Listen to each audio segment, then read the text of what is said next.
রাজ্যের রাজা প্রজাদের মেধা পরীক্ষা করার অপ্রচলিত উপায়ের জন্য পরিচিত ছিলেন।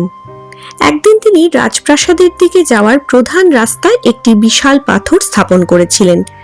তার লোকেরা কিভাবে প্রতিক্রিয়া জানাবে তা দেখতে তিনি খুবই আগ্রহী ছিলেন। প্রত্যাশিত হিসেবে অনেকেই এটির কারণে হওয়ার অসুবিধার বিষয়ে অনেক অভিযোগ করেছিলেন। যাই হোক, অসন্তোষের মধ্যেই মার্কাস নামে একজন নম্র কৃষক পাথরটিকে বাধা হিসেবে নয়, বরং একটি সুযোগ হিসেবে দেখেছিল। তার হৃদয়ে দৃঢ় সংকল্প নিয়ে মার্কাস নিকটবর্তী বনে প্রবেশ করে, যেখানে সে একটি পুরানো অতি বৃদ্ধ পথ খুঁজে পায় যা বাধার চারপাশ দিয়ে যায়।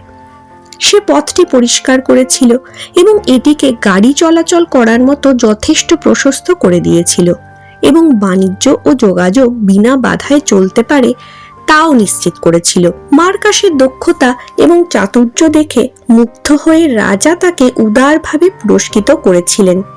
কিন্তু এমন সময় মার্কাস একটি বেশ বড়, অনেক পুরানো, মজবুত একটি লোহার বাক্স বের করে আনে, যা ছিল অমূল্য রত্নে ভর্তি।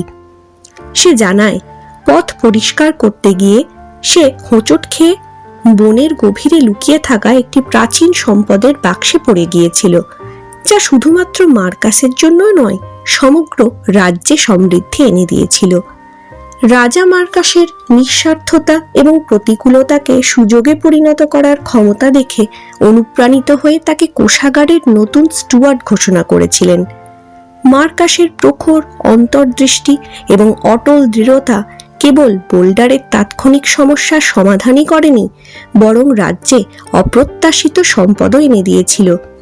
সেই দিন থেকেই সেই রাজ্যের লোকেরা শিখেছে যে বাধাগুলি রাস্তার প্রতিবন্ধকতা নয়, বরং সেই চ্যালেঞ্জগুলি অতিক্রম করার মধ্যেই লুকিয়ে আছে জীবনের আসল মানে।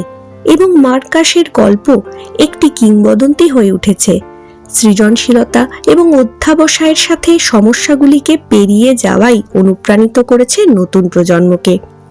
ভিডিওটি ভালো লাগলে লাইক করুন, চ্যানেলটি সাবস্ক্রাইব করুন আর বেল বাটনটি প্রেস করুন।